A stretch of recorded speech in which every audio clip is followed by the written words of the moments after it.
5 minutes.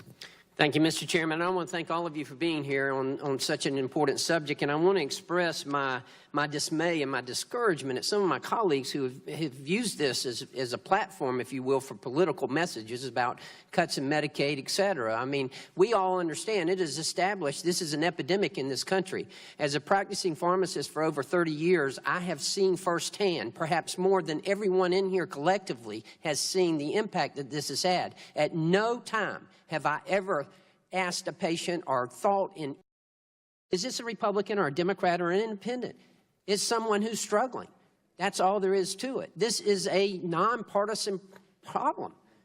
And I just get frustrated by that. Governor Rutherford, you said something earlier that I'm a little bit confused about. You were talking about the prescription drug monitoring program in the state of Maryland. Did you say that methadone is not on it? Well, no. What I was saying is that if you're monitoring, if you go to the prescription drug monitoring program or the database, you will not see that a person has been prescribed methadone, that they're in methadone treatment. So, yeah, why is that? There are privacy restrictions associated with drug treatment, and so this was in place prior to our developing these prescription drug monitoring programs.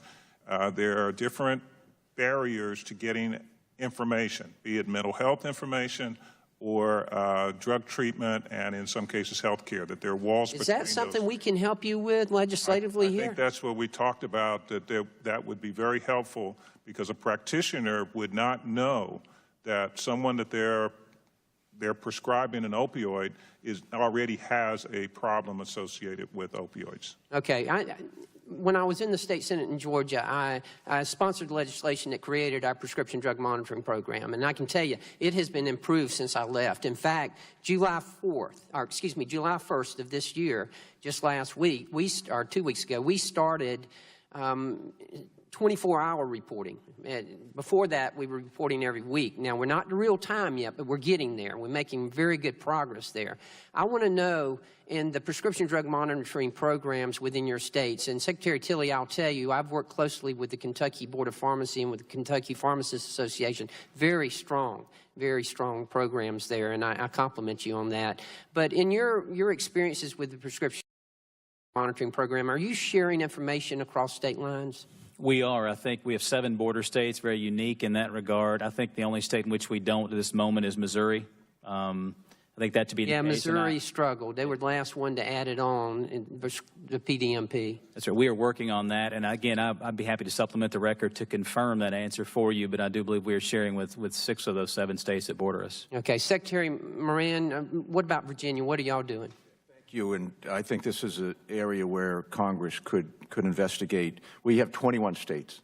In our neighbor to the south, North Carolina, we do not share information. So if there's we would request some help to better share data across state lines. But right. 21, most of our neighbors, but not North Carolina. So we would look for some more relief there. Yeah, in the state of Georgia, we're sharing with South Carolina, Alabama, North Dakota, and someone else way out where.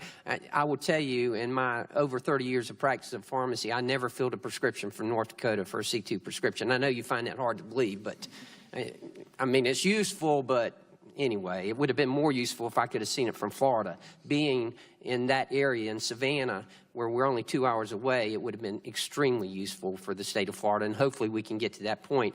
I want to ask you, Secretary Tilley, about a program that I thought was pretty interesting that was a result of 21st Century Cures, and that was the peer recovery specialists in emergency departments in Kentucky. Can you elaborate on that just a minute? The expert is sitting to my left. We actually had the chance, right. and again, I applaud the work in Rhode Island. We actually had sort of a model that didn't really meet the goals that we wanted. It was not up to par from previous legislation. We looked at what Rhode Island was doing. We had tried the same thing they did. We just didn't do it as well. I think we're on the path to doing that now, and I think we're fairly ambitious with trying to do both at once, the peer recovery coaches or in our ERs, and also doing the bridge clinics as well to try to keep people there in treatment until we can get them to treatment, maybe outpatient or some kind of other bed outside that hospital. And so I think what they're doing in Rhode Island is certainly a model for the country, and we're emulating them directly. Great, and I know you are doing great work, Director Boss, and I apologize I didn't get to you. I got 15 seconds. I just want to add one thing from a pharmacist's perspective. One of the things that we did in CARE was to allow states to implement laws on C2 prescriptions on how much can be filled and whether pharmacists can fill partial quantities. That will help. You know, we can throw money at this all day long, but we need to be smart. If we're smart and we do practical, rational things like limiting. I mean, I got so many prescriptions from a dentist for a 30-day supply of OxyContin.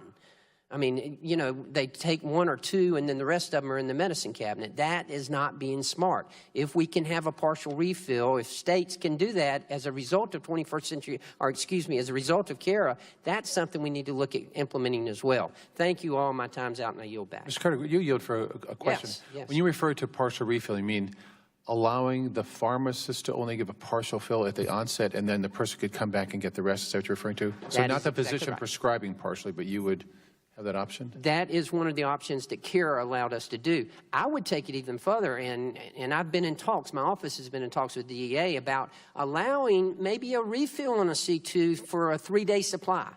You know, that because a lot of physicians are concerned that the patient's going to run out over the weekend, they're going to be bothered, or they're not going to be available, and they're going to go without. And that's a real concern, and I understand that. But at the same time, again, if we'll just be smart, if, you know, allowing them to maybe call in one refill over the phone, as long as it's limited to a short day supply. Thank you. Thank you, Mr.